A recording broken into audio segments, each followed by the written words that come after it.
ladies and gentlemen, I'm the film attorney, and my client has a case.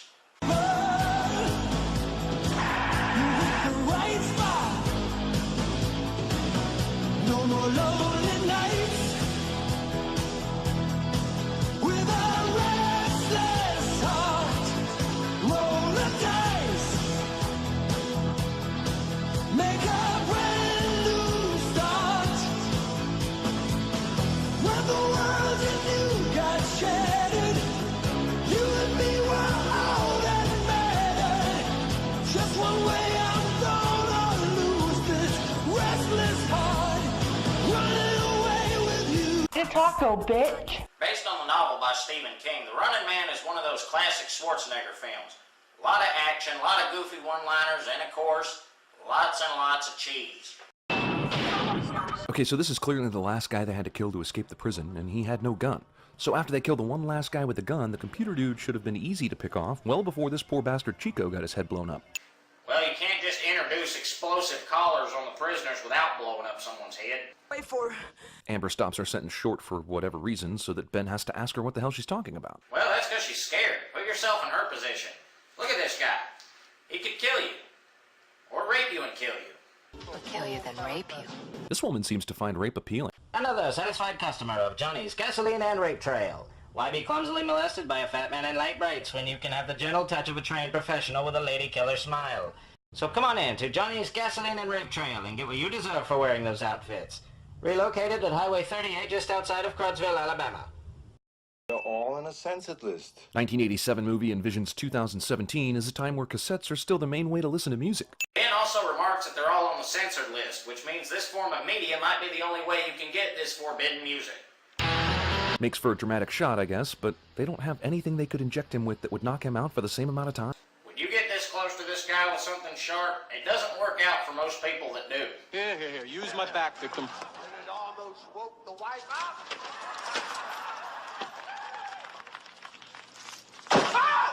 Not so lucky. Look, I get that the news is controlled by the government and they want to make Ben Richards out to be worse than he is, but there were literally hundreds of witnesses at the airport.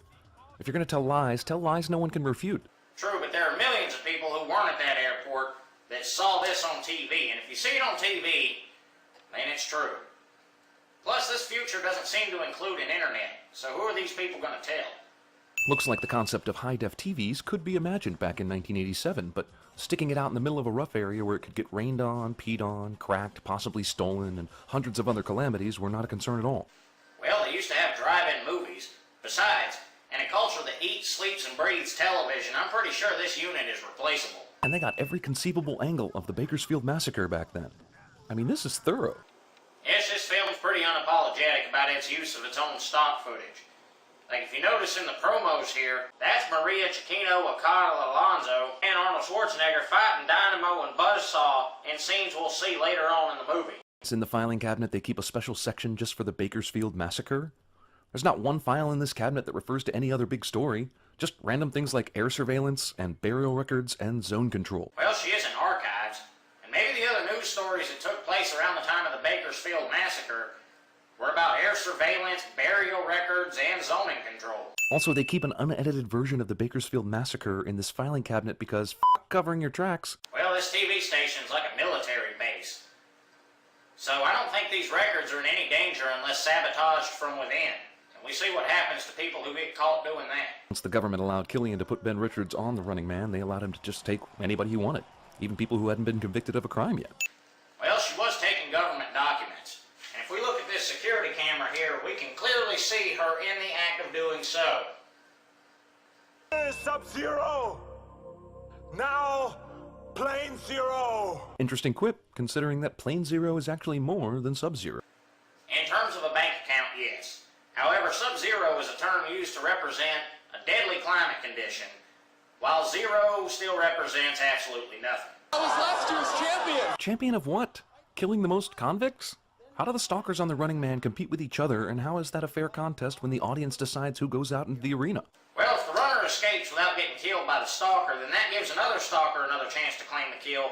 Not to mention, as like this episode of The Running Man, for instance, has multiple runners, I'm sure other episodes have multiple runners, and that diggle-doggles the body count, not to mention the game is rigged. Buzzsaw has a clear advantage, wastes it by hoisting the saw like a baseball bat instead of just going ahead and stabbing Richards with it. Buzzsaw also has to play it up for his fans. Not to mention he's got chainsaws. How much danger could this guy possibly feel like he's in? I won't kill a helpless human being. Not even sadistic scum like you. But cutting Buzzsaw's balls off a second ago, that was completely necessary. Well, Buzzsaw wasn't exactly pinned helplessly under a go-kart either. I love this saw. This saw's part of me. Yeah, I'm gonna make it part of you. Fireball. Dynamo just got his ass handed to him. Who would give that asshole another chance? And why bother bringing out Fireball and letting him do his little fire show on the stage if he wasn't going to be the absolute next stalker to go out into the arena? She's not picking which stalker goes into the ring next. She's picking which one's gonna make the next kill. The audience watching right now can't be this, right? Because there are too many secrets in this room and probably no cameras. A lot of live broadcasts run on delay. This allows for dumps. Died for nothing. They didn't. I have the uplink code. You still remember that? Well, some people do have pretty incredible memories. I myself have a pretty good talent for faces and names. If I see a face and know a name, I'll never forget you. Except this guy. I can't remember who he is. It's Mick Fleetwood from Fleetwood Mac. Huh. Well, now I will never forget that. Running Man, despite its obvious flaws, is one of the most entertaining Schwarzenegger films, if for nothing else, just how insane it is. It abandons the book almost entirely, but in this case, I think that's probably a good thing. The movie version's a lot more memorable. Richard Dawson, as the host, plays a spectacular villain, going back and forth between the lovable public figure and a sinister sociopathic businessman. Yeah. Whoa! Oh, sorry. Hey, that's all right. What's your name? Dan. Dan, you're doing good work. Looks beautiful. Don't worry. Thank you. Okay? Thank you. Brenda, if that asshole is mopping the floor tomorrow, you'll be mopping it for the rest of the week. Let's go. Didn't predict the future in the way of technology or fashion, but it did get our sense of entertainment right. You've seen the Pawn Stars do nothing. You've seen the Rednecks do nothing. Now, watch this guy do nothing. Boredom.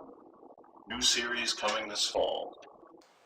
Seriously, why do we watch this nonsense? The Stalkers are also great. They're like a combination of wrestlers and Mega Man bosses. Quest'anima consola e giubilar mi fai giubilar e giubilar mi fai. The set design is really impressive too and deserves a little bit of credit. I'm the film attorney, and for now, the defense rests. The Running Man has been brought to you by Breakaway Paramilitary Uniforms, Ortho Pure Procreation Pills, and Cadre Cola. It hits the spot. Promotional considerations paid for by Kelton Flamethrowers, Wainwright Electrical Launchers, and Hammond & Gates Chainsaws. Damon Gilligan's Wardrobe by Chez Antoine. 19th century craftsmanship for the 21st century man. Cadre Trooper and Studio Guard sidearms provided by Colchester, the pistol of patriots. Remember, tickets for the ICS Studio Tour are always available for Class A citizens in good standing. If you'd like to be a contestant on The Running Man, send a self-addressed stamped envelope to ICS Talent Hunt, care of your local affiliate, and then go out and do something really despicable. I'm Phil Hilton. Good night, and take care.